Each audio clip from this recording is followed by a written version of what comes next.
Hola, muy buenos días a todos. Pues buenos días. Pues sí, soy Javier Pladevall y ahora mismo director general de Volkswagen Group Retail, que es la división de retail del grupo Volkswagen aquí en España. Pero más que presentarme a mí mismo, porque un poco la ponencia va de esto, deciros que yo no sé a vosotros, pero en mi época a mí nadie me habló de nada de todo esto que tenía que ver con los valores o que tenía que ver con el propósito. Por lo tanto, lo que hice fue pues, coger el que tenía en casa, cogí el propósito de mis padres, que básicamente consistía en estudiar mucho para hacer una buena carrera y, por lo tanto, pues, conseguir un buen trabajo y casarme, eso sí, con una mujer alta, guapa y de buena familia, eso era importante, y, en definitiva, triunfar en la vida. Y así lo hice. Hice ESADE, al acabar ESADE estuve 2 años en Estados Unidos, en Chrysler, la empresa de coches. Más tarde estuve 4 años yendo y viniendo a la India montando la fábrica del chicle Boomer. No sé si a algunos os suena el chicle Boomer, pues estuve ahí montando la fábrica del chicle Boomer. A los 32 años me casé, efectivamente, con una mujer alta, guapa y de buena familia, importante.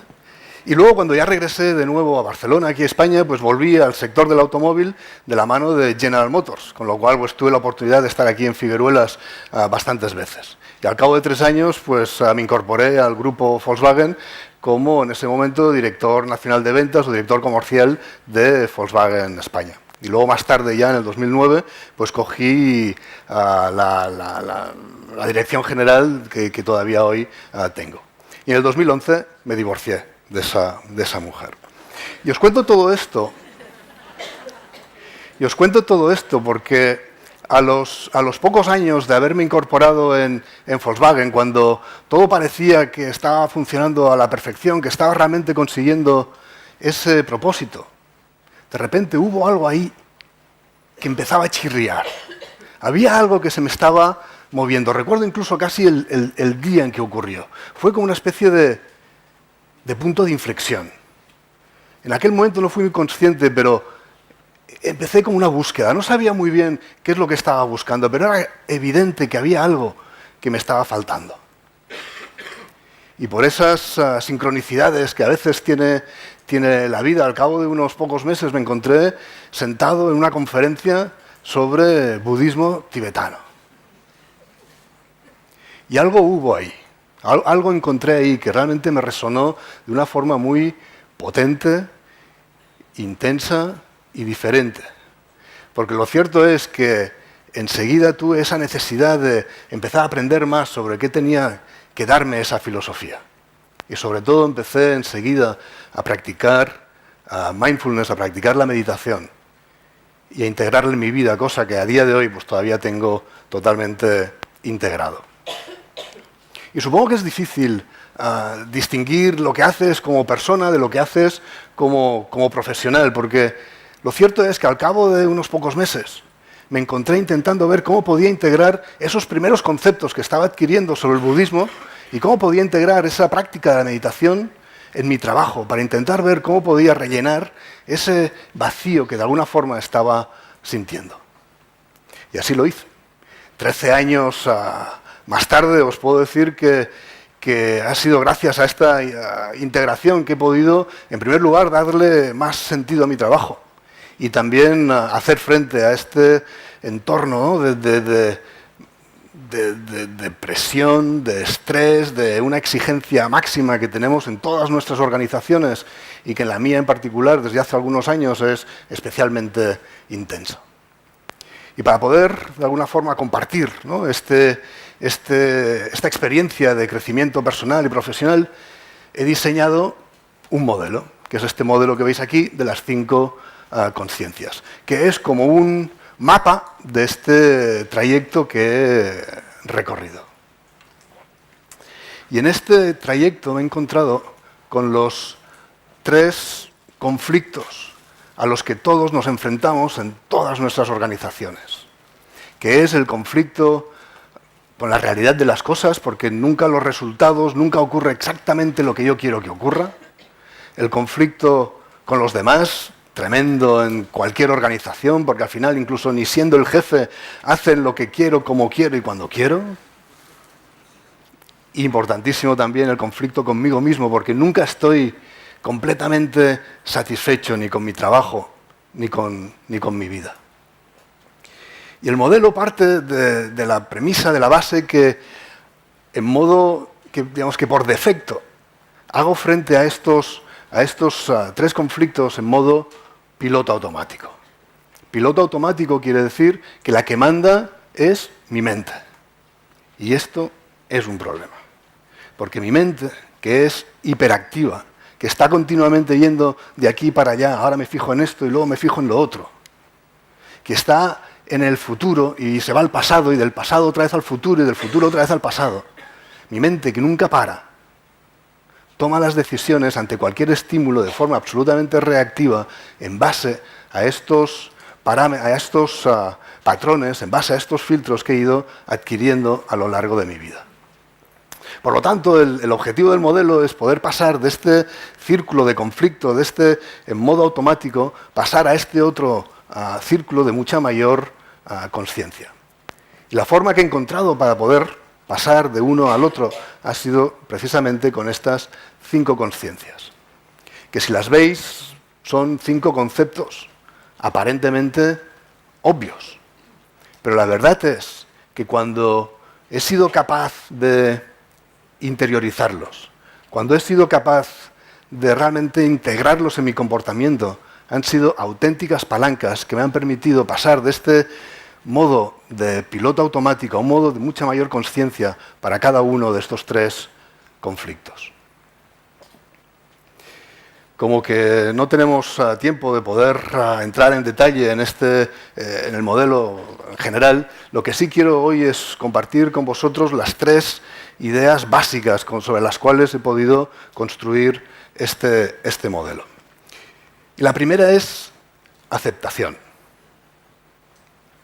A medida que he ido practicando la meditación, la mindfulness, y de forma más regular y de forma más sostenida, de alguna forma me he habituado a vivir más el presente y por lo tanto me he ido haciendo más consciente de esas sensaciones.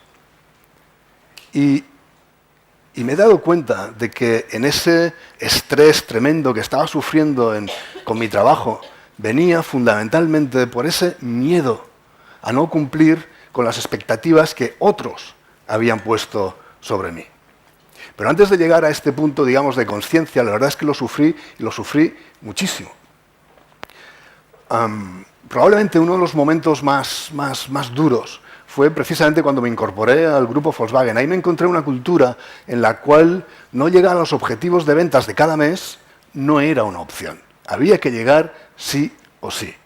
Pero es que además me encontré con un presidente en aquel momento que nos ponía mucha presión a todos, pero a mí en particular, de tal forma que cada día podía ser mi último día de trabajo en Volkswagen.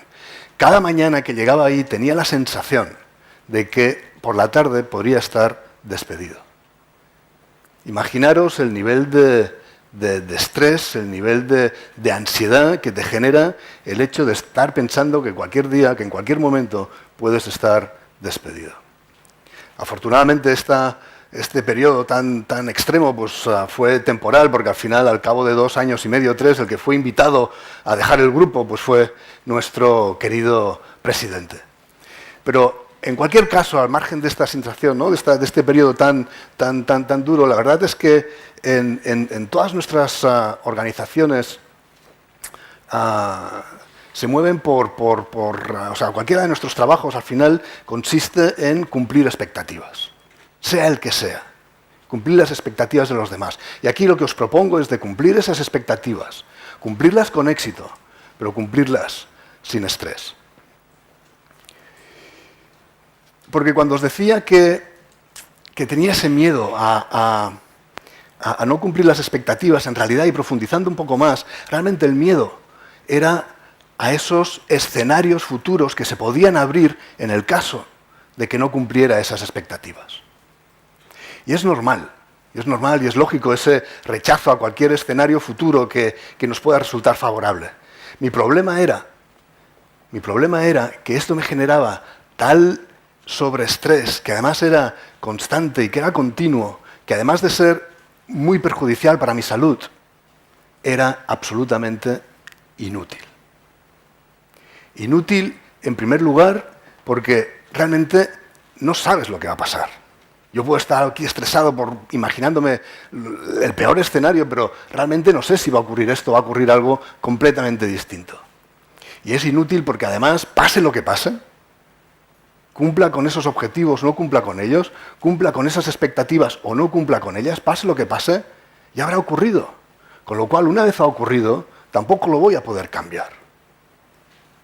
Y con todas estas reflexiones llegué a la conclusión que para hacer frente a ese estrés que estaba sufriendo, el único modo de vencerlo era con la aceptación. Pero aquí aceptación no era una aceptación de darme por vencido, de resignarme, de rendirme. Era una aceptación básica, y es entender, aceptar que hay cosas sobre las cuales sencillamente no puedo hacer nada, no puedo influir en ellas. Que me ponga como me ponga, no las voy a poder cambiar. Y para explicar esta aceptación me va muy bien este círculo de Covey, que muchos de vosotros conoceréis porque es uno de los 7 hábitos para gente altamente deficiente. No lo utiliza para explicar aceptación, pero a mí me va muy bien porque dice que hay 2 círculos en nuestra vida, en nuestro entorno. Hay cosas que están en nuestro círculo de la preocupación, que quiere decir que son esas cosas sobre las cuales no puedo influir, que no puedo cambiar. En cambio, hay otras cosas que están en nuestro círculo de control, en nuestro círculo de influencia, que son las que sí realmente puedo hacer algo y puedo cambiar. Y aquí el tema está en, de estas que están en mi círculo de preocupación, olvidarme de ellas, no dedicarles ni un segundo. Y en cambio poner todo mi esfuerzo, poner toda mi energía en esas en las que sí realmente puedo cambiar. Y aquí la práctica de la presencia es fundamental. Es fundamental para tener esa conciencia de cuando me meto en cualquier cosa que tengo ahí en el círculo de preocupación y en la que solemos meternos en esos bucles, ¿no? Que le vamos dando vueltas una y otra vez, que es absolutamente inútil porque al final no voy a poder llegar a ninguna conclusión ni a ninguna solución inteligente, porque son cosas sobre las cuales no puedo influir. De verdad que cuando he puesto en práctica, en primer lugar, ¿no? el concepto de la aceptación y después aplicando un poco esta filosofía del círculo de Covey, ha sido uno de los elementos fundamentales para reducir drásticamente mi nivel de estrés en mi día a día. Y si la primera es la aceptación de estas ideas fundamentales, la segunda es las personas. Este presidente que teníamos ahí en Volkswagen, un día que tenía un buen día conmigo, me cogió y me dijo: Javier, palabras textuales, Javier, si no puedes hacer que te quieran, haz que te teman. Consigue que te tengan miedo. Palabras textuales. Eran otros tiempos. Pero no fue este el único jefe así de línea dura que he tenido. Tuve otros jefes también de esta línea del grito y de la bronca. Tal vez fue por eso que de alguna forma incorporé que un jefe tenía que ser un tío duro. Y tan así que casualmente en mi equipo tenía un área manager, una persona que sus abuelos eran amigos de mis padres. Y una vez se encontraron en una boda. Y mis padres, todos curiosos, ¿no? Decir: oye, Alberto, ¿qué tal? ¿No? ¿Qué tal con Javier? Y Alberto les dio la mejor respuesta que les podía haber dado. Javier es un jefe muy duro. Bien, lo había conseguido. Está claro que esto es otros tiempos y que poco a poco las empresas ¿no? pues más orientadas a las personas, pues afortunadamente están ganando terreno. Pero en cualquier caso, sea el tipo de organización que sea, al final cualquier empresa, cualquier organización lo que está buscando son resultados. Y si a mí lo que me piden son resultados, a la persona que yo tengo delante la veo como un objeto. La veo como un objeto palanca si pienso que me va a ayudar a conseguir esos resultados, o la veo como un objeto obstáculo, si lo que pienso es que me va a dificultar en la consecución de mis intereses. Y andaba yo todo preocupado, pues, ¿no? Que estaba meditando el budismo y todo esto, y todo preocupado pensando, Dios, ostras, estoy viendo a las personas como objetos. Cuando me encontré con el Instituto Arbinger, un instituto americano que trabaja muy bien todo el tema de la gestión del conflicto. Y este instituto coincide en decir que las personas nos vemos entre nosotros como objetos. Pero el Instituto Arbinger va más allá y dice que cuando nos vemos como objetos es porque nos hemos metido en una de estas 4 cajas. Yo soy mejor que, yo soy peor que, una muy interesante que quiero que me vean como. Quiero que me vean como el más inteligente. Quiero que me vean como el más jefe. Quiero que me vean como el más promocionable. Cualquier cosa. Y otra que también es muy sutil es yo merezco. Yo merezco que me inviten a esta reunión. Yo merezco que me suban el sueldo. Yo merezco que me den esa promoción. Y claro, el problema con las cajas es que en el momento en que yo me meto en una caja, automáticamente la otra persona se mete también en la suya. Y claro, de caja a caja es imposible generar realmente relaciones potentes, relaciones ricas, relaciones auténticas y relaciones efectivas, ni para la organización ni para nosotros. Con lo cual el objetivo de esto, y aquí es fundamental también tener la presencia para en el momento, porque el objetivo es salirme de la caja, porque en el momento que yo me salgo cambia de forma automática también la conducta de la otra persona. Y aquí es fundamental la práctica de mindfulness, de la presencia, para ser consciente cuando me he metido en una caja y ser capaz de salirme de ella. Os puedo decir que en el momento que he empezado a salir de la caja, el tipo de relaciones que he ido generando no tienen nada que ver. Son relaciones ricas, auténticas, relaciones creativas. Estoy hablando en el trabajo, con mis colaboradores, con mis compañeros, incluso con mi jefe y con mis subordinados. Son relaciones, sobre todo os diría, de compromiso. De compromiso, consigues ese compromiso con el proyecto y el compromiso también conmigo mismo y de los demás conmigo. Y ya la tercera de las 3 áreas o de las 3 ideas fundamentales es sentido. Darle un mayor sentido a mi trabajo y por extensión también a mi vida.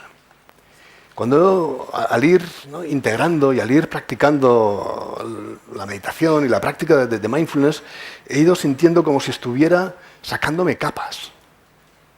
Esas capas, ¿no?, que nos vamos metiendo todos a lo largo de nuestra vida, con todo lo que nos va influyendo, con esos patrones, esos filtros. Y cuando empiezas a meditar de una forma más o menos sostenida, te vas quitando estas capas. Y eso está bien.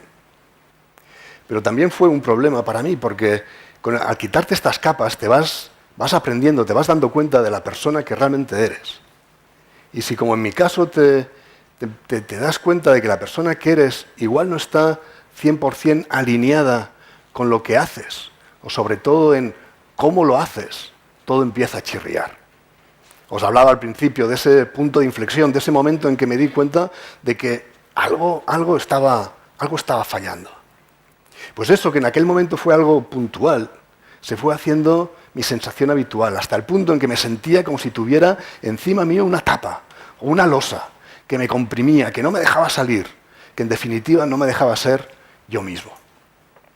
Me di cuenta, de alguna forma, en que esto de trabajar 11, 12 horas seguidas para poder obtener el reconocimiento de la organización, para poder obtener pues, esos ingresos, el bonus al final de año, esa reputación, el estatus, todo eso, estaba bien. No os digo que no, estaba bien. Pero había algo ahí que no me acababa de llenar. Me di cuenta que estaba dejando de lado otras cosas que también eran muy importantes para mí. Creo que tácitamente hice este ejercicio de poner, ¿no?, en valoración las cosas urgentes y las cosas importantes. Y asumiendo que priorizaba lo que era urgente y lo que era importante, la pregunta estaba en ¿cuál es mi segunda prioridad? ¿Aquello que es urgente pero que no es importante o lo que es realmente importante aunque no sea urgente. Y mi conclusión en aquel momento fue que realmente estaba priorizando aquello que era urgente, aunque no fuera importante, porque eso era mi modo automático, mi piloto automático. Eso era lo que todos los, ¿no?, siguiendo esas expectativas, siguiendo o haciendo lo que tenía que hacer. Pero claro, el problema es que en ese cuadrante de lo que es importante, aunque no sea urgente, a nivel corporativo puede estar ese proyecto superestratégico que es tan importante para la compañía, pero para el que nunca tenemos tiempo de hacer. Y a nivel personal, aquí en este cuadrante, es donde reside lo que tiene que ver con mi equilibrio en mi vida. Esas cosas importantes que nutren mi alma. Sea andar por el bosque, sea leer una novela con música de Mozart en el fondo. ¿Qué es lo que realmente a mí me da ese equilibrio? Tiene que ver también con todo lo que tiene que ver con mis valores, con mi familia, con mis relaciones. Y tiene que ver con todo lo que conlleva lo que es mi propósito en la vida. Pero claro, esto no es urgente porque nadie nos está presionando para conseguir todo esto. A nadie le importaba si yo estaba siguiendo o no mi propósito. Pero me di cuenta que para mí no solo era importante, sino que también era urgente. Porque de alguna forma vivía con el convencimiento de que tenía esos años de vida hasta los 80, hasta los 85, con un poco de suerte hasta los 90, que los tenía garantizados. Y claro, ¿qué pasa cuando pensamos que tenemos abundancia de cualquier recurso? Pues que tendemos a derrocharlo. Y con la vida y con el tiempo nos puede pasar lo mismo. Con lo cual era importante, me era urgente darle sobre todo ese sentido a mi trabajo. Y eso no quería decir que tuviera que irme a África o que tuviera que volver a la India, no. Era cómo podía darle sentido a mi trabajo en el aquí y ahora, con lo que yo estaba haciendo, más allá de esos ingresos, de esos bonus, de esos reputación, estatus, etc. Y me di cuenta que en mi posición de director general tenía la oportunidad para incidir, para influir, contribuir positivamente al bienestar de esas 1.600 personas que conforman nuestra organización. Y a partir de ahí iniciamos un proceso participativo de identificar cuáles eran nuestros valores como compañía y pusimos en marcha toda una serie de proyectos para que esos valores no se quedaran ahí, ¿no?, en un póster fantástico en la sala de juntas, sino que realmente se tradujeran en comportamientos reales, tangibles en toda nuestra organización.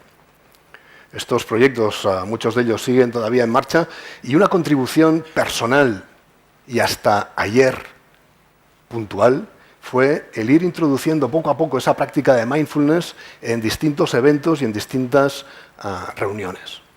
Y digo puntual y hasta ayer porque coincide que justo ayer hicimos nuestra primera reunión de lanzamiento en la organización del programa de mindfulness de Potential Project, que lidera Rasmus Hugar, que precisamente también nos hablará esta tarde, y que lo pusimos en marcha a partir de hoy, con lo cual justo coincide.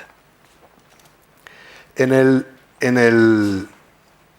taller sobre las 5 conciencias que doy en el máster sobre mindfulness que se imparte en Barcelona por el Instituto Gestalt, ahí uno de los aspectos que trabajamos con bastante profundidad es precisamente el del propósito.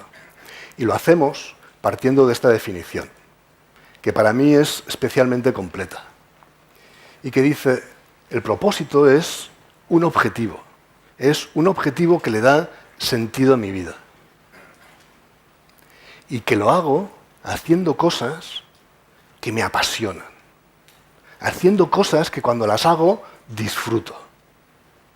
Y que además las hago de una forma que solo yo las puedo hacer así.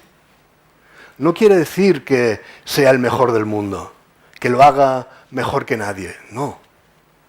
Pero que haciéndolas de este modo les estoy imprimiendo mi sello personal, es mi contribución única y exclusiva.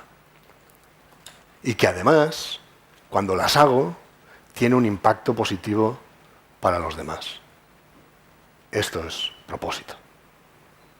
Y ya para terminar, únicamente pues deciros que tengáis la profesión que tengáis, estéis en la posición en la que estéis, os animo de verdad a incorporar la práctica de mindfulness en vuestra vida y que la trasladéis también a vuestro trabajo, para vivirlo con mucho menos estrés, para vivirlo con mejores resultados, desarrollando esas relaciones personales mucho más ricas, mucho más auténticas, mucho más potentes, y para darle tanto a vuestro trabajo y también a vuestra vida, al final, pues un sentido mucho más profundo y un sentido mucho más satisfactorio.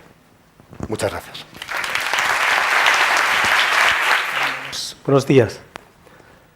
Mi nombre es Patricio Barriga y estoy participando en el Congreso como instructor del Instituto de Mindful Leadership. Pero en esta intervención les voy a compartir algo un poco diferente. ¿Se escucha bien esto? Pues yo me siento con bastante eco en mí mismo. Me escucho a mí mismo 2 o 3 veces y ya vale con una. Pero les quiero mostrar esto. ¿Conocen esto? Levantando la mano solo. ¿Cuántos de ustedes conocen esto? Quizás el 5, no llega al 10%. Esta es una revista que se llama Mindful, pero en realidad es mucho más que una revista. Es un proyecto que nace hace algunos años, producto de esto que hoy día nosotros estamos viviendo, que se llama mindfulness en la empresa. Fijaros que hoy día, después de hace muchísimos años de cuando Jon Kabat-Zinn crea todo un modelo de mindfulness para el estrés y toda la gestión que aparece en el contexto de la salud, hay un tránsito de cómo este mindfulness se empieza a desarrollar, se empieza a construir y se modela como una forma de estar en la vida, como una propuesta bastante aspiracional de lo que significa que hoy día profesionales del sector de la empresa, organización, pues sentimos que hay una necesidad de llegar a ese otro grupo, ¿no?, colectivo de personas donde se habita. Entonces, lo que les quiero contar es la historia de una empresa, una organización que crece al margen de lo que hoy día todos aquí estamos haciendo, que es organizaciones que ya existen, queremos intervenirlas con algo que se llama mindfulness, ¿no? Queremos traer a ese hoy día existente hábitat un modelo que transforme, ojalá, las prácticas que ya hemos hablado, el piloto automático, la falta de atención, presencia, bienestar, y hoy día lo que se empieza a gestionar, sobre todo en Estados Unidos, la felicidad del equipo, la felicidad de las personas para poder conseguir, a través de un estado de felicidad, participación, lo primero, compromiso, interés, sencillamente porque las personas asistan y vayan a la oficina. Ahora, una vez estando allí, que de ese 50% del tiempo de atención, ojalá lo hagamos menos y sea mucho más una presencia productiva, activa, donde las personas, con todo lo que ya tienen, puedan beneficiarse ellos y, por supuesto, aportar a cualquiera sea el proyecto. Mindful, entonces, nace como proyecto, como una organización sin objetivo de lucro, y eso es muy interesante. Y esto es canadiense, ni siquiera es una empresa americana. Quisiera así coger el power. En realidad, lo que les voy a mostrar es en las fichas de relevante, quizás hay algunas puntuales y las voy a mencionar, pero yo creo que lo que tiene mucho valor de este proyecto que les quiero compartir es, primero, invitarles a contarles una historia de algo que ocurre, que es la iniciativa de personas exactamente igual a las que estamos en esta sala, y que podría ser perfectamente una invitación a, ¿por qué no?, repensarnos lo que estamos hoy día haciendo, que es ir a intervenir algo, que es quizás cambiar en vez de transformar, porque mindfulness como propuesta es una transformación. Es una corporación sin objetivo de lucro que nace en el contexto de, tal como les decía yo, en la parte noreste de Canadá, y recoge, y el objetivo es capturar en contenido, como un proyecto de media, que primero nace con una revista, pero capturar en ese contenido todo lo que está ocurriendo en la comunidad que hoy día utiliza, articula, ofrece desarrollo intelectual, de investigación en el área de mindfulness. Entonces, así que esto nace de esa forma. Y es un nacimiento no fácil, por supuesto. Esto es muy difícil porque si imaginaros que ahora, después de todos estos años, estamos recién intentando entrar en el mundo de la organización, esto ocurre en el año 2011. Entonces, del año 2011, de cuando se concibe esta idea, pasan otros 2 hasta poder articularla, puesto que con una empresa, un objetivo que no tiene lucro, primero porque las masas críticas en el mundo de los medios en general, y sobre todo en este sector de actividad, lo hace bastante más difícil el proyecto. Nace primero pensando en la sociedad de Norteamérica, es decir, Estados Unidos y Canadá, puesto que el modelo de Jon Kabat-Zinn es donde primero se establece, empieza a haber un interés en la actividad. Y ahí ustedes tienen un poco la cronología de lo que pasa desde el momento que se concibe, cuando se construye, cuando sale por primera vez la primera edición de Mindful como revista, cómo captura toda esta información, pero ya nace siendo un proyecto integrador que trata de recoger a través de este modelo de plataforma de medios, no solamente revista, de plataforma de medios, y ahora lo vais a ver, todos los estamentos, todas las instituciones, todas las personas que estén trabajando, que estén desarrollando y que estén proponiendo cosas que vinculen primero a una sociedad en el sector de la salud, después la educación, finalmente esto que llamamos la corporación o las organizaciones, con un objetivo final que es transformar o ser un agente transformador de la sociedad. Y esto le da vida a otro tipo de proyectos. La organización se vincula en todas las plataformas de medios, pero además participa y hace de sponsor y de plataforma de investigación para muchos trabajos en congresos que todavía están en el contexto de Estados Unidos, pero que poco a poco hay una inquietud, y por eso es mi involucración, y esto no tiene mucho que ver con el instituto, pero es a nivel personal, haber tomado esta iniciativa de poder llevar esto a una comunidad que en Estados Unidos, fijaros, es la primera minoría, que es la hispanoparlante. Somos más de 50 millones de hispanoparlantes en Estados Unidos, y la verdad es que es hoy día un material que no recogemos, o sea, no tenemos nada, no tenemos ningún instrumento de medios, de plataforma para esa población, ni tampoco, por supuesto, para esta, que es España, México y todos los distintos países de hispanoparlantes. Y veréis que esta plataforma de medios que se llama Mindful ya ha llegado a un punto donde realmente es el próximo salto al que me voy a referir como la segunda etapa. Esto que tenéis ahí es lo que podría ser hoy día cualquier empresa de cualquier sector de actividad que le está sacando partido a toda la transformación que la tecnología nos ha ofrecido. Redes sociales de todo tipo, plataformas virtuales, de vídeos, de prensa escrita, investigación, participación en múltiples tipos de congresos. Ese es el modelo de negocio de Mindful como proyecto, pero ni siquiera se queda ahí, va mucho más, porque eso si lo ponéis en distintos idiomas es algo que absolutamente hoy día invita a una globalidad. Y el primero, y por eso que estoy yo aquí, es una organización que nace en lo que se diría la definición en sí misma, la misión y la visión, ser mindful. Y a partir de ahí, ¿cuál es mi producto? El producto de la plataforma digital o mediática de Mindful es todo lo que pueda significarse comunicacionalmente para que ese mensaje a la sociedad llegue. Una revista, un vídeo, un congreso, un seminario, un documento de investigación, y lo que posteriormente crea, sobre todo en el entorno de Canadá, con una sociedad que se ha creado, que es una sociedad mindful, y para esto se crea un congreso en Canadá, que hoy día le empieza a dar vida a poder integrar todos estos estamentos que van cada uno por libre y cada uno de forma individual, pudiendo, ojalá ellos, empezar a hacer una propuesta de decir cómo construimos una sociedad mindful. ¿Cuál sería el mecanismo para poder articular algo que vaya y trascienda mucho más allá a mi actividad puntual, que yo estoy en la organización, estoy en la educación o estoy en la salud? Entonces ahí aparece el desafío de esta segunda etapa, 2017-2019. Y en este desafío pues hay cosas muy concretas y específicas, ¿no? Objetivos que tienen que ver lo que sería exactamente lo mismo de una empresa que persigue un lucro, que persigue un beneficio. Objetivos que tienen que ver con unas infraestructuras, modelos y cambios.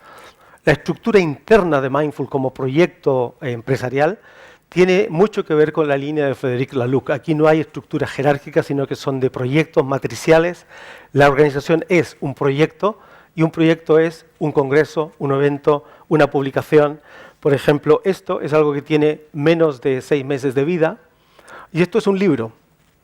Un libro que es el resultado de la cantidad de ejemplares que es Mindful. Entonces, esto recoge en una serie de documentos un material que un usuario, una persona que tiene interés en esto en la vida, se lo puede llevar a nivel de coleccionable, pero es lo mejor de lo mejor, por así decirlo, lo que ha sido curado desde las plataformas que cada uno de nosotros aquí, o en este sentido, las personas que están en Estados Unidos, sobre todo, porque esto es solo en inglés, participan con artículos, con colaboración, etc. Entonces, en esta segunda etapa, fijaros, ahí hay objetivos absolutamente concretos, cuantificables.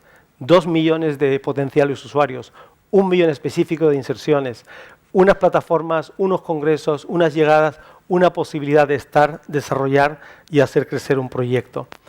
Esto es lo que es hoy Mindful, pero la idea es colaborar con todo este tipo de personas. Por supuesto que algunas de esas ustedes hasta incluso las conocen. La propuesta no queda aquí. Este proyecto Mindful, al ser orgánico, pero hoy día en este crecimiento orgánico que tiene, se acerca a lo exponencial en la medida que si le cambiamos el idioma, en un momento habremos crecido a una comunidad que se llama la hispanoparlante. Y por eso que estoy aquí, para contarles una historia de algo que nace desde, si esto es Mindful, yo lo integro, emerge el proyecto que no tiene nombre, no tiene límite, y en muy poco tiempo más vais a tener una invitación específica y concreta para participar, para ser agentes, para ser parte de esto, porque cada uno de vosotros con lo que estáis haciendo y con lo que nos han explicado antes, nos hemos sentido movidos a poder traer a nuestras vidas, primero, profesional, personal, algo de todo esto. Pero no es una cosa que hacemos de 9 a 5 o de 8 a 6, según sea la agenda laboral. Es una cosa, es un modelo, es un planteamiento aspiracional que lo único que nos invita es cómo queremos estar en la vida. ¿Quiénes queremos ser antes de qué queremos hacer? Y esa es la invitación de Mindful como proyecto. A mí me ha parecido muy interesante que lo conozcáis, sobre todo porque en muy poco tiempo más lo vamos a tener en español y en esa plataforma español todos y cada uno de vosotros es una invitación, por supuesto. Debería ser un espacio donde podamos compartir, colaborar, aportar, porque solo de esta forma, eso que le llamamos sociedad mindful, va a poder existir. Muchas gracias.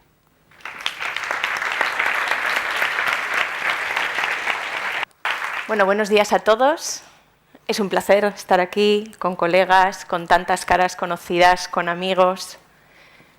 Y también me gustaría agradecer a Ibercaja y bueno, a la Fundación toda la apuesta que hace por mindfulness y por ese propósito y ese empeño que tenemos desde el grupo de mindfulness de la Universidad de Zaragoza, de que mindfulness sea referencia en Aragón y que sea referencia aquí. Y lo sentimos desde el corazón y es un propósito, como decía Javier, que nos mueve y que nos une. ¿De qué voy a hablaros hoy? Básicamente voy a hablaros de la experiencia de la Universidad de Zaragoza.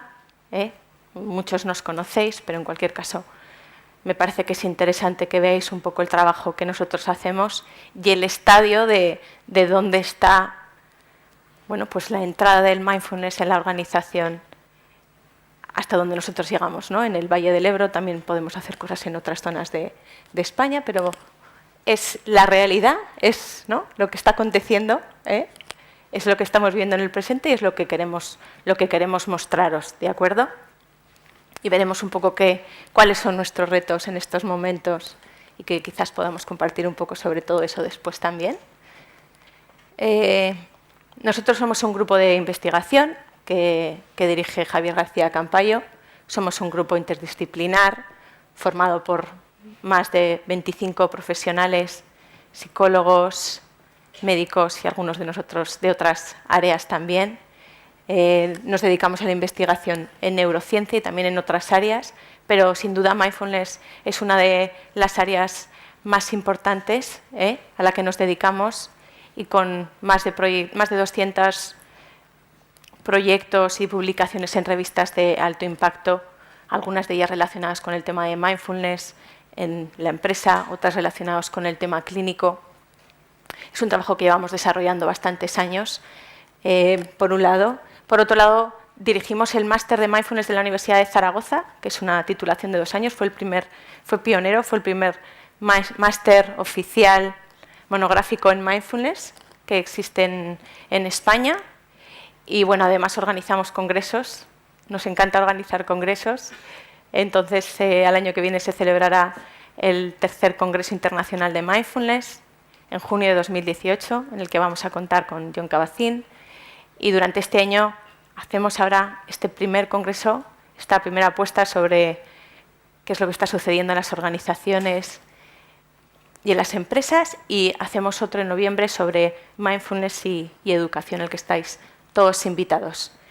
Muy brevemente se va a hablar a lo largo de las sesiones sobre el contexto, no quiero entrar mucho en ese contexto, pero bueno, inevitablemente dar 3 líneas de lo que está pasando fuera, y ya lo vemos, que fuera en Estados Unidos nos llevan, fijaos lo que nos trae Patricio, ¿no?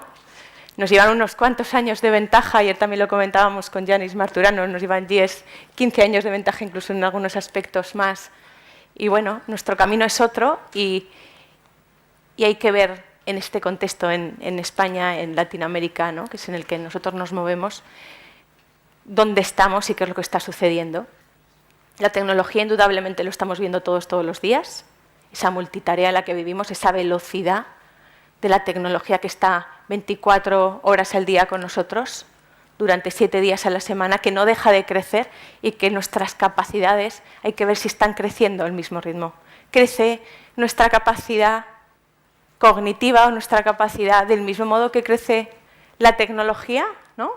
Fijaos la ley de Moore, ¿no? Esta ley se la inventó el creador de Intel, y parece ser que sigue así. Desde principios de siglos la velocidad de los microchips y de los procesadores se duplica cada 2 años. Y tenemos que ser capaces de gestionar todo eso con lo que contamos, ¿no?, con lo que somos, sin perdernos en todo esto y pudiéndolo hacer de la manera más eficiente posible, ¿no? Y ahí es cuando surge la multitarea, todos estos estudios que hablan de la pérdida de productividad, aunque es cierto que nos facilitan muchísimo la vida en tantos aspectos, eso no lo vamos a negar nadie, pero sí que es verdad, ¿no?, que se hablan de pérdidas de productividad del 20 al 40%, incluso se habla de 1 hora, 2 horas de pérdida de la propia jornada laboral, la disminución de la capacidad de concentración, el estrés, y que al fin y al cabo parece ser que solamente el 2% de la población pues es más eficaz en multitarea. Qué suerte tienen esos que están en ese 2%, ¿no? A mí no me ha tocado. En cualquier caso, estamos viviendo en todo eso, y además hay un contexto empresarial, y a pesar de que toda esa tecnología crece, a pesar de que cada vez vivimos en unos entornos, afortunadamente, en la Europa continental o en Estados Unidos, con una estabilidad cada vez más importante y con ciertos derechos sociales conseguidos hace ya unos cuantos años, es cierto que los niveles de compromiso no están creciendo. Y a pesar de que nuestro GDP, nuestras rentas per cápita crecen, nuestros niveles de bienestar, nuestras esperanzas de vida crecen, ¿qué pasa con el compromiso de la empresa? ¿Realmente está correlacionado? ¿Está creciendo al mismo ritmo que todos esos otros índices de bienestar están creciendo en el mundo? Los estudios dicen que, bueno, que no tanto. Aquí he recogido un metaanálisis que creo que es interesante, he visto algún otro posterior, pero es que este es muy amplio porque recoge información de 141 países, más de 73.000 personas de diferentes sectores fueron entrevistadas, y lo que se vio es que, en general, solamente un 14% de los trabajadores estamos comprometidos. El resto, bueno, 66% no. Y algo comprometido alrededor de un 20%. ¿Cuál es el nivel de bienestar que alcanzamos en nuestros trabajos? ¿Cómo llegamos al trabajo? ¿Cómo nos vamos del trabajo? ¿Realmente es ese continuo de mi vida personal con mi vida profesional? ¿Realmente puedo igualar ese nivel de bienestar, ese nivel de felicidad, ¿no? El lema del Congreso, atraer y acercar la felicidad y el bienestar a los entornos laborales y a los entornos sociales, que no tengamos que separar entre esos dos mundos que también ha contado Javier, ¿verdad? Pues parece ser que un 8% de los trabajadores sí que consideran que en sus puestos de trabajo aportan más bienestar. Pero fijaos, ¿no? Es que el 92% restante, da igual que sea un 92, que un 90, que un 85, consideran que su trabajo supone un detrimento en sus niveles de felicidad. Y al final, ese es un anhelo común que todos tenemos, ¿no? Todos queremos ser felices, ¿no? Y no queremos dejarlo para el final. No queremos estar posponiéndolo, como decía Javier, para cuando nos hayamos jubilado. Estamos aquí y ahora, y este es el momento, ¿no? Bueno, si correlacionamos todo esto y sin ningún ánimo de irnos a lo material en absoluto, pero es que está todo intrínsecamente unido. Está todo intrínsecamente unido. Los trabajadores que tienen más compromiso, pues tienen menos absentismo laboral, porque se sienten a gusto y están haciendo lo que quieren hacer. Si no hay vuelta de hoja, no hay más. Y cuando uno está a gusto y está haciendo lo que le gusta hacer, las cosas fluyen y uno fluye en su trabajo. Ese estado que también incluye mindfulness, como decimos aquí en mi tierra en Aragón, estar en lo que se celebra, ¿no? Cuando estamos en lo que celebramos y cuando estamos en el trabajo y estamos haciendo lo que nos gusta hacer, es que el yo desaparece, estamos en la tarea. En la tarea, no hay nada más que la tarea. Y desde ahí parece ser que la eficiencia crece, pero es que ahí nos sentimos y somos más felices. ¿Qué es lo que pasa si lo llevamos a índices macro por un instante? Pues también parece ser que cuando las empresas tienen a trabajadores más comprometidos, eso se acaba viendo en los números. En cierto modo parece obvio, ¿no? Los niveles de compromiso correlacionan con mayores niveles de ingresos y de crecimiento. Los ingresos, fijaros, hasta el punto que en las industrias con altos niveles de compromiso, en la empresa, duplican los niveles de crecimiento al resto. Estos son datos del Consejo de Liderazgo Corporativo de Estados Unidos. Es una sociedad privada, pero con amplias estadísticas, Y bueno, pues parece ser que en el trasfondo de todo esto está este intangible, que es la felicidad, del que cada día parece que vamos hablando un poquito más a través de este constructo que es mindfulness. ¿Por qué no? Al final es un anhelo que todos tenemos. Y lo cierto es que si somos más felices, parece que somos más creativos, que fluimos más, que hay más productividad y que dicen que las ventas aumentan. Bueno, esto no nos importa tanto, esto es lo que los números y lo que los estudios dicen y por eso los ponemos encima de la mesa hoy. ¿De acuerdo? En cuanto a los beneficios, he querido recoger un metaanálisis que se ha publicado este año recientemente, de Lomas, lo tenéis abajo, que recoge los 758 estudios sobre intervenciones basadas en mindfulness en entornos organizativos, ¿sí? ONGs, empresa, está muy centrado quizás en el ámbito sanitario, eso es cierto. De esos 758 estudios que recogieron para hacer el metaanálisis, tuvieron que descartar muchos estudios porque, bueno, pues no seguían la metodología, pero al final sí que de esos 758, 138 estudios fueron aceptados, ¿de acuerdo? Porque sí que habían sido controlados randomizados.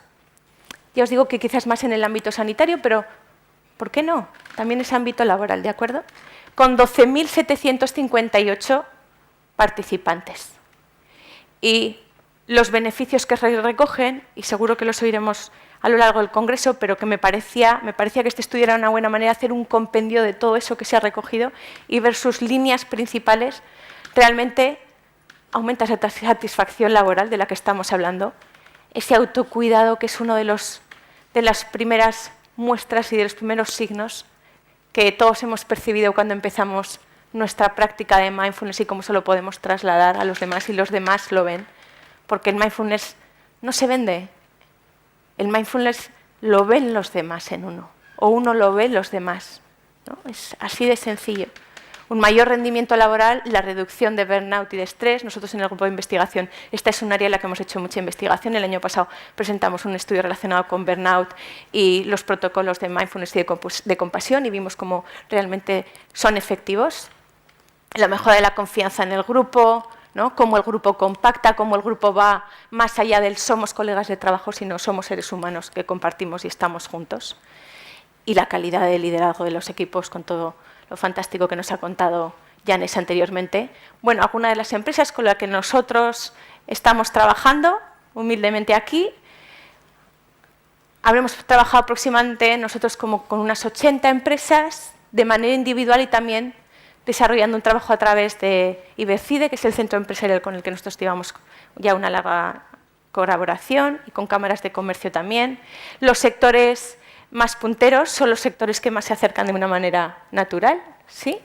La tecnología, la automoción, también es una zona industrial con mucha automoción, también estamos viendo que se aproximan mucho de esos sectores, y básicamente las TIC, esas son las empresas que pueden ser más propicias a acercarse hacia nosotros.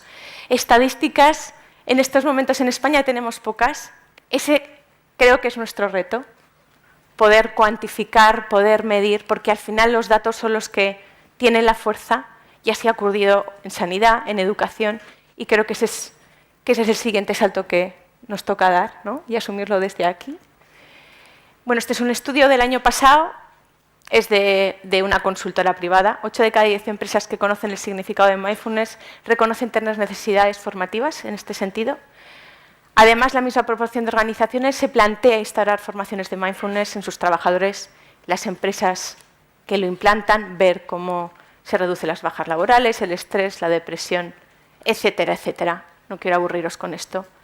Entonces, ¿cómo ha sido toda esta aventura de llevar por parte de nuestro grupo Mindfulness a la organización?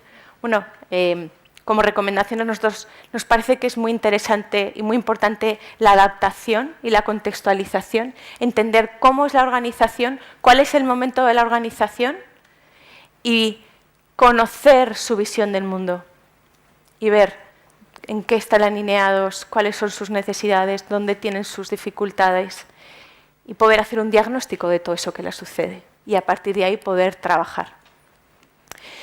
Personalmente, nuestra experiencia a la hora de llegar a una empresa, si empezamos hablando de meditación, quizás no sea el mejor modo de aproximarse, ¿no?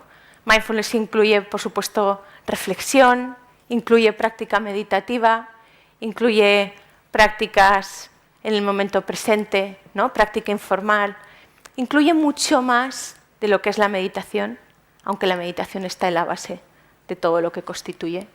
Entonces, bueno, quizás abordarlo desde esa perspectiva más amplia que afortunadamente Mindfulness nos ha facilitado tanto para poder llevar a la empresa, ¿de acuerdo?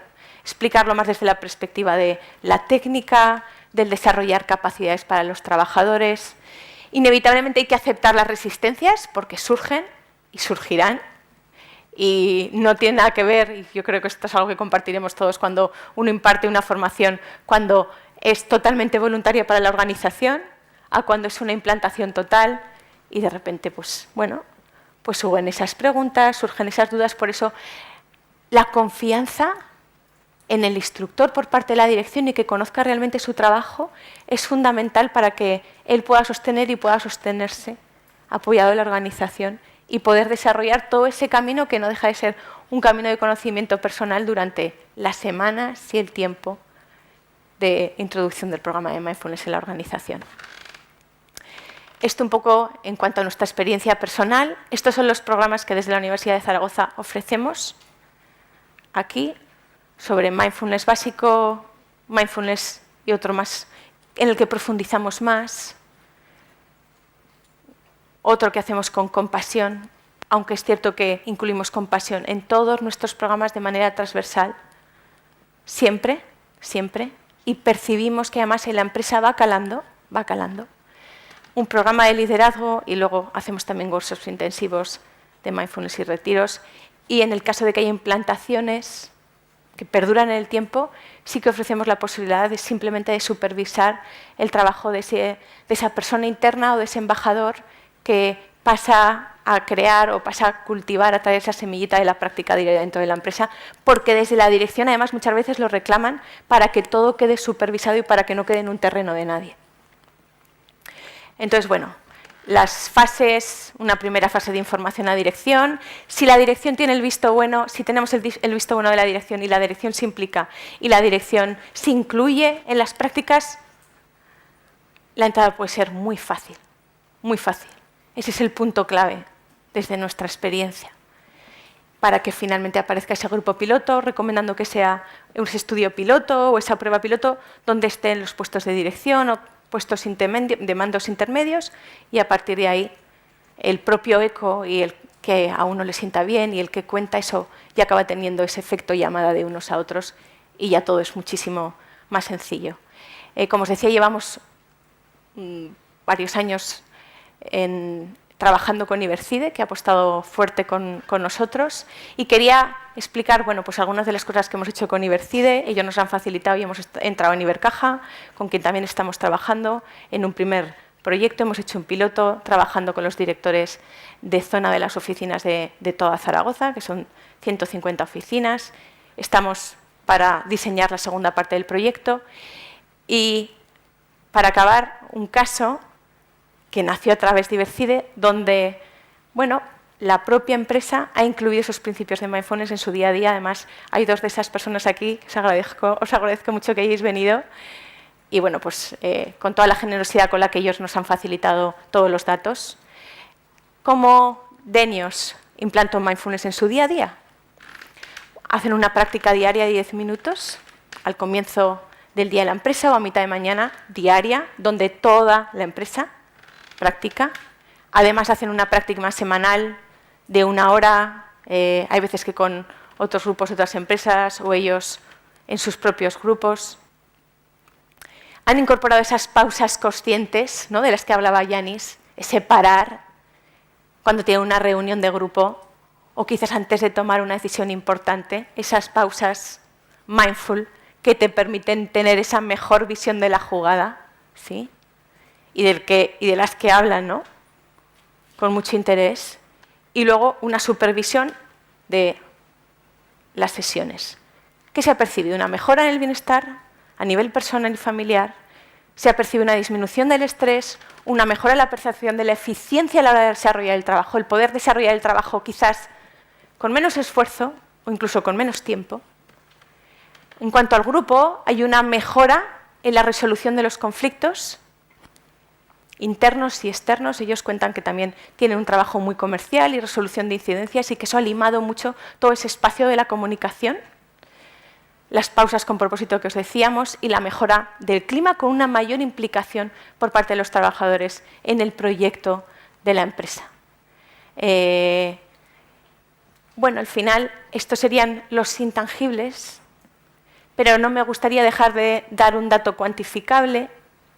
Y no es el propósito en ningún caso de lo que es mindfulness, pero tal y como hablábamos y hemos visto cómo correlacionan esas variables, lo cierto es que este año, después de llevar un año con toda esa práctica diaria que os he explicado, sus bajas laborales han disminuido de un 6% a un 0% y han tenido un aumento de los presupuestos a pedido en firme en un 20%, y estos son datos de la propia empresa, y creo que puede ser significativo e interesante que veamos que realmente eso se traslade de alguna forma a los números. Y esto correlaciona, por que veamos un eco de lo que eso es, con un estudio randomizado a doble ciego que se hizo en Aetna, que es la cuarta aseguradora más grande de Estados Unidos, donde también vieron, transcurrido un año de incorporar práctica diaria, algo parecido. Medido a la americana, aquí lo medido es a la española, no hay ninguna baja laboral. Afortunadamente, si una baja laboral lo paga la Seguridad Social, allí no.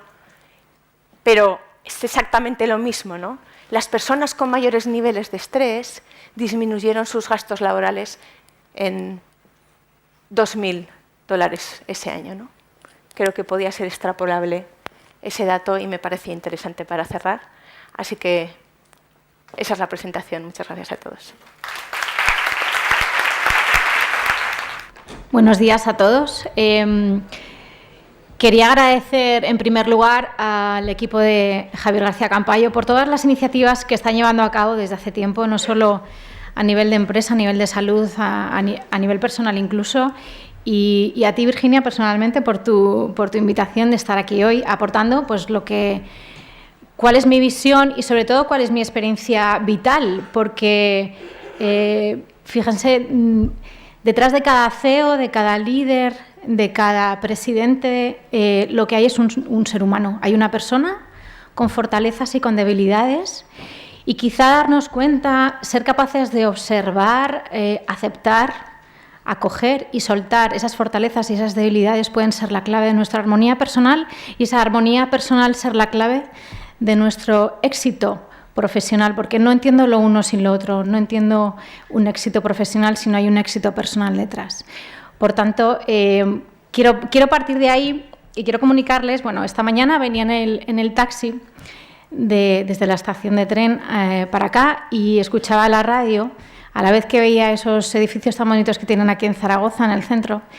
Y como cuando uno practica mindfulness y está bien metido y lo tiene integrado, todo lo que tienes alrededor te va diciendo cosas. Escuchaba en la radio una canción de Melendi, que yo no soy muy fan de Melendi, pero es verdad que tiene buenas letras, y contaba, estaba en un concierto y decía en el concierto que se iba a confesar.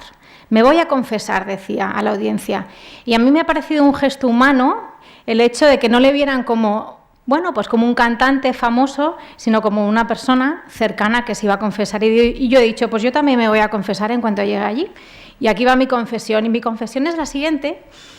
Y es que yo empecé en todo esto llamado hoy mindfulness cuando no se sabía o no se conocía en España. Yo ahora tengo 42 años y mi primera experiencia mindful real de vida fue a los 21 años, cuando me tocó vivir de manera, sin esperarlo para nada, un accidente muy gordo donde murió gente de mi edad enfrente de mí, compañeros de clase. Entonces ese fue el primer choque de vida, cuando uno se espera que una persona joven va a morir delante de ti, porque uno espera siempre que mueran las personas mayores y no las personas jóvenes. Entonces, he de reconocer, y cuento todo esto porque es la base de quién soy hoy y de por qué hago lo que hago. Ese momento fue mi primer momento aquí y ahora. Aquí y ahora, porque no sabes lo que te va a pasar después. Fíjense, en un viaje, ¿quién va a pensar un accidente de esta magnitud?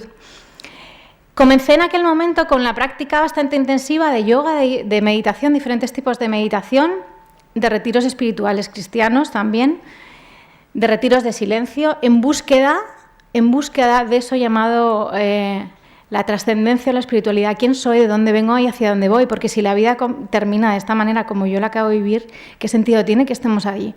Empecé un camino largo de varios años, casi 20 de práctica ya, como digo, y allá hacia los 35 años, de repente la vida me puso a prueba de nuevo y me dijo, bueno, llevas tanto tiempo practicando, a ver si ahora te vamos a dar otro toquecito y a ver qué tal respondes con esto. Y me di cuenta de que ese golpe también bastante fuerte a nivel personal me hizo parar en seco y darme cuenta de que todos esos años de práctica, sin saber que estaba practicando, me estaba construyendo a mí misma, estaba construyendo una fortaleza interior, estaba construyendo una resiliencia grandísima, y me dio cuenta de que si yo lo había podido hacer con un entrenamiento, seguramente otros lo podrían hacer con el mismo entrenamiento.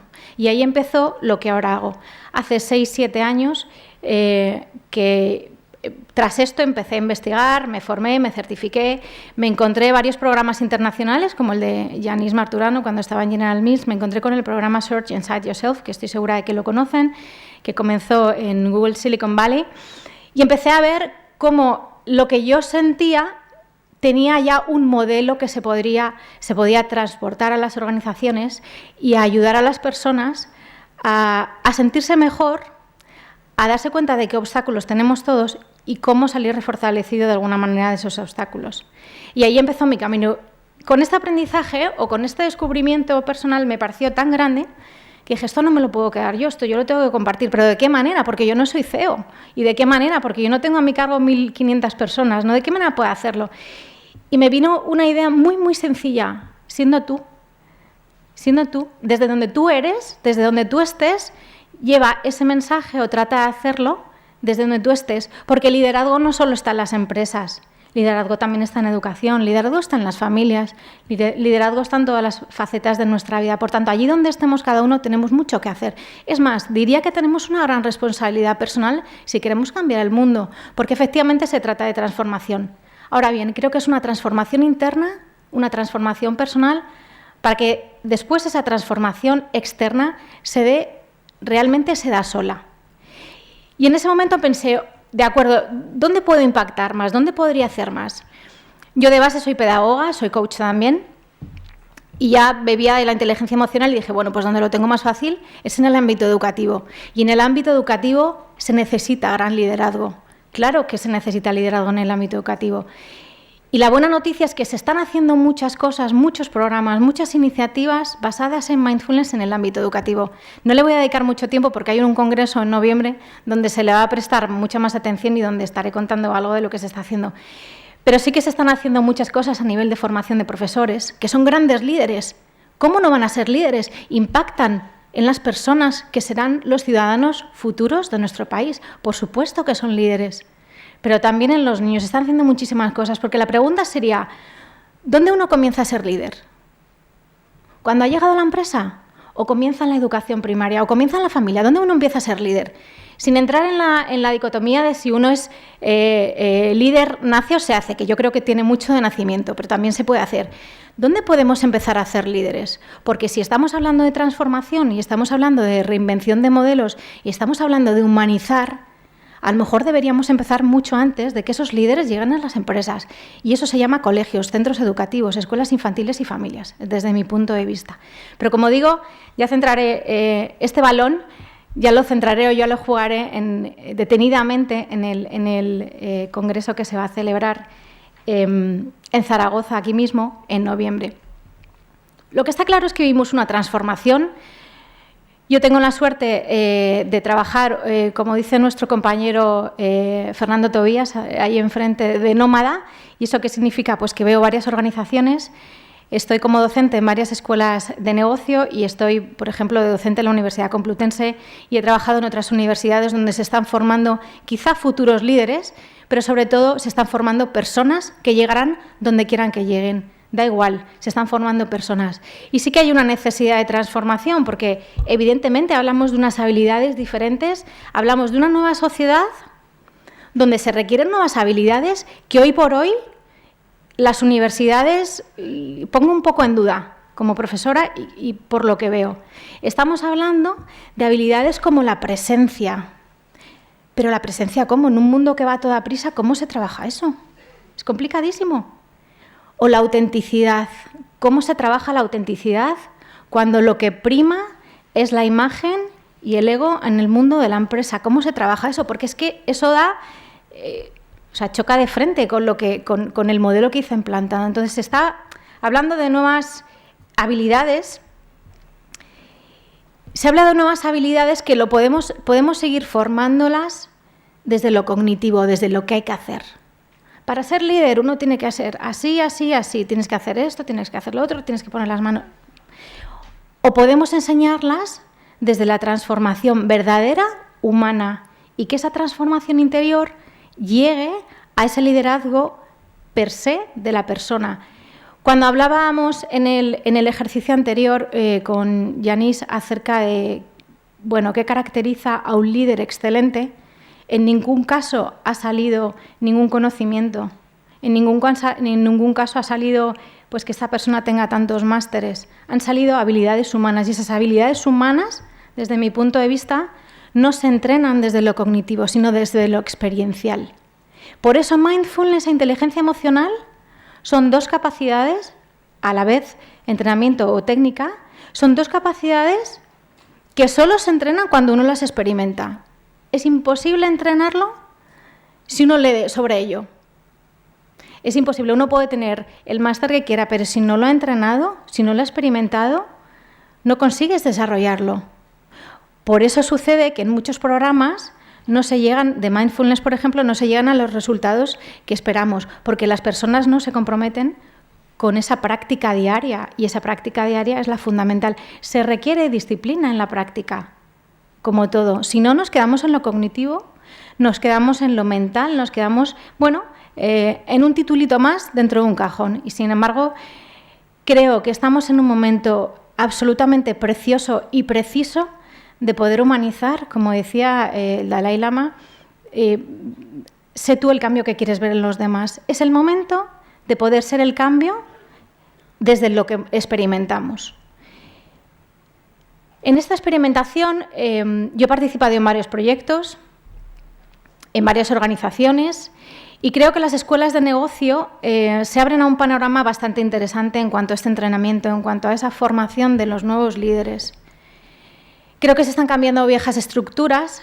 Es verdad que no tengo demasiada experiencia o ninguna en multinacionales, pero se ve todo el movimiento que está habiendo y se ve, y tras discursos como el de Javier, se ve claramente que estructuras que hasta ahora tenían cabida, pues ya no la tienen. Y no pasa nada, forma parte de lo que toca vivir, y eso que toca vivir se llama cambio y transformación en las organizaciones. Por eso las escuelas de negocio tienen un reto importante de poder formar en esa humanización. Y les quiero contar el caso de una escuela de negocios que está en Madrid, que se llama Centro de Estudios Garrigues, donde yo colaboro desde el año 2013 como docente de inteligencia emocional y desde el año pasado con un programa de mindfulness. Por contextualizar, el Centro de Estudios Garrigues es una de las escuelas de negocios más prestigiosas a nivel nacional, internacionalmente conocida también. Su máster de recursos humanos fue número 1 en el ranking por el mundo, y tengo el honor y la suerte de formar parte de esa nueva formación a esos nuevos líderes que desarrollan prácticas y que luego llegan a desempeñar labor de líderes en empresas como L'Oréal, Corte Inglés, Endesa, Ericsson, IBM, Indra, Nestlé, Adecco, PricewaterhouseCoopers, Deloitte, People Matters, Talengo y otras muchísimas, y donde creo que verdaderamente pueden tener un gran impacto y pueden hacer una gran labor social en transformar a todas las personas que tengan a su cargo. Me voy a levantar para poner el programa y seguir adelante. Bien, el programa entra dentro del máster de recursos humanos. La muestra que el grupo de alumnos al que se aplicó el programa Mindfulness at Work, son 42 chicos y chicas de titulaciones varias, como Derecho, Psicología, Relaciones Laborales, ADE, incluso Políticas, Historia. El objetivo general del programa es conocer y experimentar. ¿Qué es eso llamado mindfulness? Conocer y experimentar, porque no me sirve si nos quedamos en el conocer. Tenemos que experimentarlo, como digo, porque ahí es donde está la clave de ese cambio, de esa transformación. Para evaluar el impacto y conocer realmente si tiene impacto en la empresa.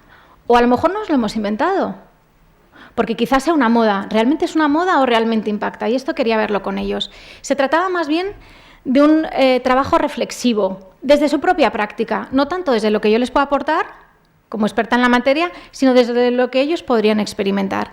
Nos planteamos unos objetivos específicos, que no sé si se ven porque veo que la letra es demasiado pequeñita, no sé si se ve bien, pero bueno, conocer mindfulness, los beneficios de la práctica, practicar, por supuesto, y experimentar el desarrollo de las competencias autoconocimiento, autogestión emocional, relación con los demás, atención, escucha y calma mental, que también son competencias que van ligadas a la inteligencia emocional, porque desde mi punto de vista, mindfulness e inteligencia emocional son dos capacidades que van estrechamente ligadas. No podemos desarrollar la inteligencia emocional si previamente no me doy cuenta, no percibo, no observo. Mindfulness es la base de la inteligencia emocional. Por tanto, sabía que si trabajábamos la mindfulness podíamos entrar rápidamente, de manera natural, a ese trabajo sobre las competencias emocionales. Y de hecho ha unido, yo lo trabajo unido. Algún objetivo como practicar mindfulness en el aula, pero también mindfulness en actividades cotidianas, en su día a día, porque no se trata tanto de introducir nuevas actividades a su día a día y a lo que venimos haciendo, que no nos cabe nada más en la agenda, sino de cambiar la forma en la que las estoy desarrollando. Bien, duración y contenidos fueron 16 horas en total el programa, 2 horas semanales, presenciales, más con práctica formal, más práctica informal en casa, con una guía de trabajo, un trabajo a lo largo de la semana, donde íbamos haciendo un chequeo de cómo había ido la semana, cómo habían practicado, qué es lo que habían hecho, qué es lo que no, las dificultades, de qué se iban dando cuenta, etc. Los módulos, pues partimos de qué es y qué no es mindfulness, y me parece tan importante porque mindfulness ahora también es una moda y podemos caer en el error de que no se entienda lo que es. En realidad no es una técnica, es mucho más, aunque lo consigamos a través de una técnica, pero es mucho más, es que es una capacidad, es que es un estado de conciencia, es que es una manera de vivir y no es relajación, no tiene nada que ver con eso, aunque algunas personas se relajen después de una meditación, pero otras no, les aseguro que otras no, les aseguro que otras se ponen muy nerviosas. Por tanto, qué es y qué no es fundamental para saber de dónde partimos. Por tanto, le dedicamos casi una sesión entera a qué es y qué no es, y a experimentarlo, qué es y qué no es. ¿Qué experimentas con esto? ¿Qué no experimentas? ¿Qué es y qué no es? Bien, a partir de ahí, mindfulness e inteligencia emocional, como digo, que va unido. Orígenes y evaluación. Orígenes, ¿de dónde viene? Porque efectivamente el modelo occidental viene de Kabat-Zinn, pero es una técnica milenaria. En realidad es una capacidad inherente al ser humano. Nacemos siendo mindful. Lo vamos perdiendo. ¿Por qué? Seguramente debido a todo ese torrente de información al que estamos sometidos diariamente. Vivimos en la era del estímulo, de la distracción. Pero nacemos siendo mindful. Si tienen niños pequeños o pequeñines al lado suyo y se fijan bien, ellos viven en el ahora, no viven en el mañana, no saben, a veces no saben ni lo que es mañana ni después, viven en el ahora. Y tenemos que aprender tanto. Cuando yo formo a profes de infantil, que lo hago habitualmente y me piden la receta médica, ¿y cómo puedo aplicar yo? Digo, no, si no tienes que aplicar nada, lo que tienes que hacer es abrir bien los ojos y aprender de los que tienes enfrente, porque ellos son ya mindfulness. Bien, impacto, por supuesto. ¿Qué dice la ciencia acerca de mindfulness? ¿Qué programas se están llevando a cabo en compañías internacionales? Porque efectivamente, como decía Virginia nos lleva una ventaja de unos 10 años aproximadamente. Pues hombre, en 10 años ha podido pasar mucho y sobre todo que hay datos. Y me parece muy interesante tomar esos datos de compañías como General Mills, como Google, como Aetna, como un montón de ellas, como P&G, y ver qué está sucediendo ya, ¿no? Y técnicas, por supuesto, para la práctica de mindfulness, que no solo es a través de meditación. Mindfulness se puede practicar, al ser una capacidad, en realidad se puede practicar, una de las maneras más sencillas y más conocidas es la práctica de la meditación mindfulness, pero se puede practicar de muchas maneras, se puede practicar caminando, conduciendo, cocinando. Mindfulness significa estar aquí y ahora, significa estar presente en el presente, no es más que eso, en realidad. Otra cosa es la dificultad o no de conseguirlo, pero en realidad no es más que eso. Bien, los módulos, pues ya hemos hablado de ellos, ¿verdad? ¿Qué metodología? Les planteo una metodología práctica porque es la única manera pues, de poder experimentar y de poder ver el efecto en ellos mismos, si les ha servido, si no les ha servido, de qué manera, cómo podemos mejorar, de qué te has dado cuenta. Y en cuanto a las prácticas, ¿qué llevamos a cabo? Pues un montón de ellas. Llevamos a cabo, hacíamos el protocolo de cada sesión, eso sí. Hacíamos un check-in de cada semana, se exponía un tema, hacíamos 2 prácticas formales cada día y había un cierre. Y el cierre es muy importante porque el cierre era una toma de conciencia en sí misma. Y el cierre decía algo así como, ¿qué has aprendido hoy y de qué te has dado cuenta? Y se dejaba un silencio. Y ese silencio era un momento de reflexión y de uno darse cuenta de que había salido por fin de su piloto automático. Bien. Como ven, pues llevamos a cabo un cuestionario inicial y final que quiero comentarles. Hicimos un diario, tenían que hacer un diario emocional de cómo se iban sintiendo, de cómo iban percibiendo las emociones, de cómo qué tipo de pensamientos les aparecían con relación a qué emociones, en qué contextos, de qué manera, cómo lo gestionaban. Se les mandaba para casa prácticas de mindfulness en actividades cotidianas, como se ha nombrado ya, pues en cosas tan cotidianas como lavarse los dientes, desayunar, conducir, cerrar la llave de casa, saber dónde ha dejado uno el coche en el parking, la ducha, actividades cotidianas que todos hacemos a lo largo del día y que son momentos fantásticos para hacer esa pausa mindful. Se les invitaba a hacer lectura y reflexión de artículos, se les daba la opción incluso de que se descargaran diferentes apps que están en el mercado, tanto en inglés como en español. Y a partir de ahí se hizo también una reflexión final de su práctica y del impacto de su propia práctica en la dirección de recursos humanos. Bien.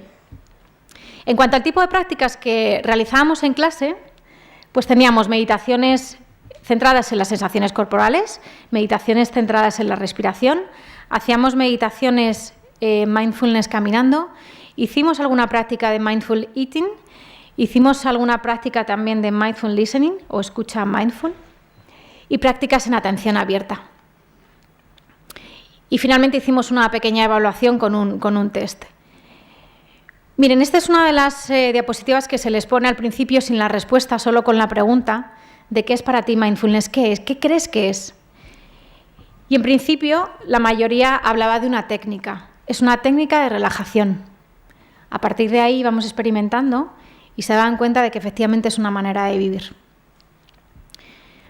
¿Y por qué mindfulness? Pues lo dicen las imágenes que pongo en pantalla. Quiero decir, no voy a hacer ningún comentario al respecto. ¿Y para qué? En realidad no nos debemos plantear un para qué mindfulness. Yo creo que mindfulness uno no debe practicarlo con un para qué, pero sí que es verdad que cuando uno lo practica suceden cosas.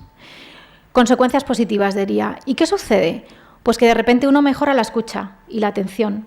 De manera natural se va haciendo. Que uno pone el foco en lo verdaderamente objetivo y no en lo subjetivo. Eso llamado juicio continuo parte de lo subjetivo.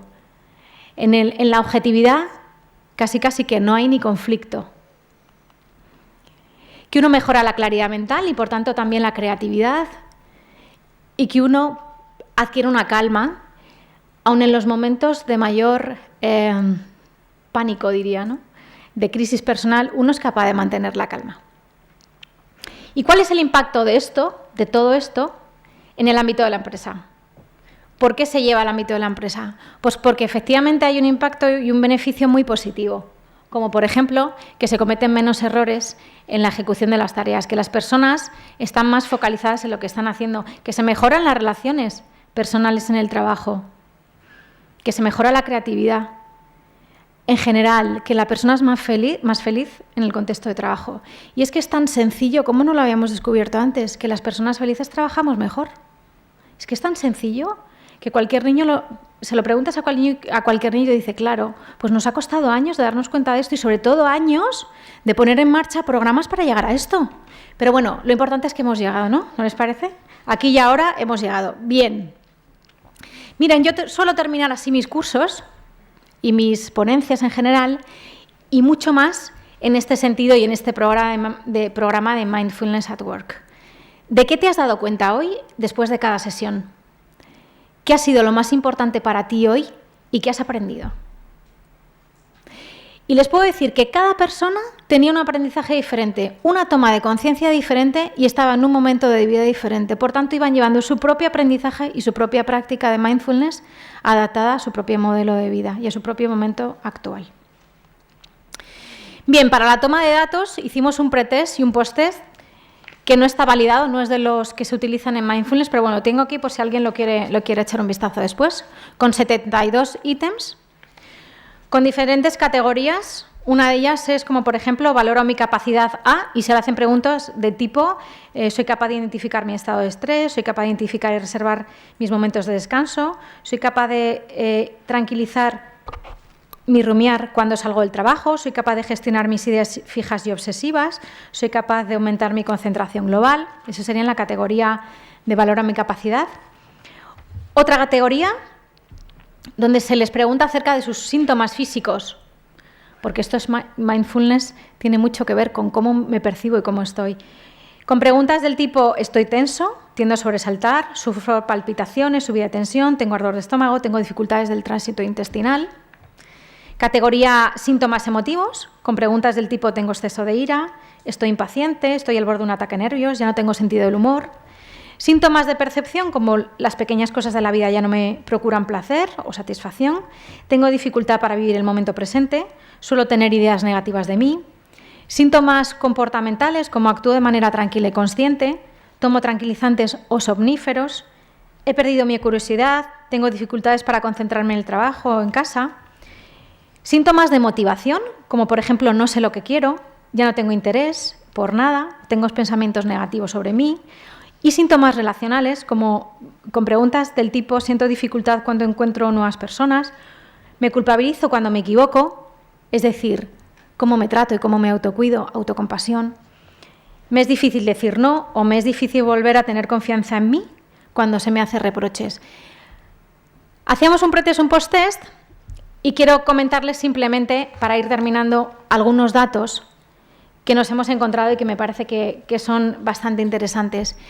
Y es que, aunque falta mucho por estudiar en esta materia y en este mismo estudio, cuantitativamente nos dimos cuenta de que habían aumentado y habían mejorado ciertos aspectos. No sé si lo pueden leer, pero les digo, habían aumentado, ser consciente de los factores de estrés de mi vida, se habían dado cuenta, habían aumentado, quiero decir que eran más conscientes, que identificaban mejor y más correctamente las necesidades personales, que conseguían tranquilizar el rumiar mental cuando salía del trabajo mejor, que gestionaban mejor las ideas fijas y obsesivas y que en general eran capaces o habían conseguido una mejora en la gestión del estrés en ese momento que les tocaba, que era el estudio, la entrega de trabajos y demás. Y nos dábamos cuenta de que habían disminuido pues los ítems como del tipo estoy impaciente, tengo dificultad para vivir el momento presente, tengo dificultades para concentrarme en el trabajo o en casa, y que habían disminuido también los trastornos en el sueño. Por tanto, nos parecía que así de manera un poco a juego, que lo hicimos de manera, bueno, pues no tan validado, pues nos parecía que había merecido la pena. Pero me voy a quedar sobre todo con la parte cualitativa, que son testimonios de los alumnos, que les voy a leer porque los traigo aquí escritos, y con esto cerramos.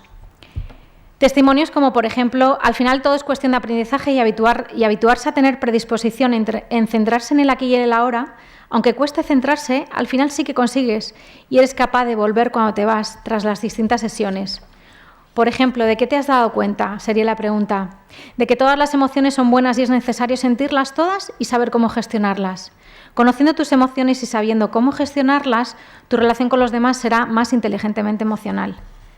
¿De qué te has dado cuenta del gran impacto que tiene mindfulness en la empresa? Hoy en día, las personas viven muy deprisa y no paran a reflexionar, ni tampoco a gestionar sus emociones. En mi opinión, esto es fundamental para aumentar el rendimiento y las relaciones entre las personas.